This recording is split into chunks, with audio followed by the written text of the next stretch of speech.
We're going to interrupt that interview to tell you that rapper Prodigy, who's a member of the New York hip-hop duo Mobb Deep, has died. The rapper's publicist said in a statement Tuesday that Prodigy was hospitalized a few days ago in Las Vegas, and according to complications caused by sickle cell anemia crisis, is what the publicist is saying. He also said that Prodigy has battled sickle cell since birth and was in Las Vegas for a performance. The exact cause of death was not clear. Prodigy was born Albert Johnson in New York. He found success in the 90s with fellow rapper Havoc as part of the duo Mobb Deep. Their hits included Quiet Storm with Lil' Kim, Shook Ones, and Hey Love. Prodigy was 42 years old. Alex Gale, the executive editor of Complex Magazine, joins me now by phone from New York City. Alex, what can you tell us about Prodigy? Prodigy was definitely a legend in hip-hop. There's really no two ways about it. He did not have the huge commercial success that, some of his peers did, but he still was, extremely, definitely made a huge impact in hip-hop and definitely on the charts, too. He just never had that full pop crossover moment. But, one thing to really know about him is just how New York to his core he was.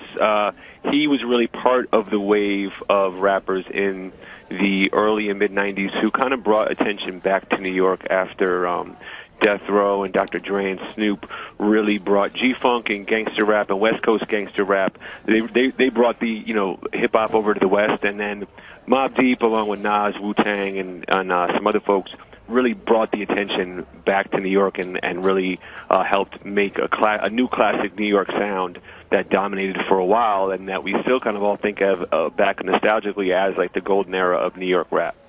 Why do you think he was so popular, Alex? I think part of that is just, he was very authentic. That's one thing to know. He was from Queensbridge, largest housing project in America. Really, was just he had a way of delivering his lines with super, like as if ice was in his veins would be the best way to say it. Just very deadpan, saying these, sometimes extremely, violent things, and the way that he would say them, you 100% believed him. And just a lot of longevity. They started in the 90s with them, on Loud Records, and they later ended up signing with 50 Cent's G-Unit Records in the 2000s.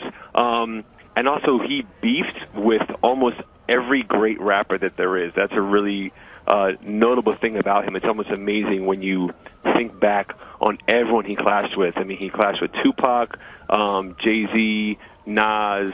There was that hit a fist fight with Wu-Tang at one point. So many. Basically, if you run down your top 10 favorite rappers, he probably had beef with about 8 of them, and lived to tell the tale, and and continued his career, which is pretty amazing. You talk about the beef that he's had. There's always been with Tupac and Biggie Smalls, this East Coast West Coast hip hop rivalry. Was this the case with him as well? He was definitely a part of that. There was there was a famous beef with Snoop Dogg in particular, where Snoop Dogg shot a video in New York, where it was him and Dogg Pound, basically kind of acting like King Kong in New York would be the best way to say it, where there's, they're walking through New York and smashing against buildings and all this stuff.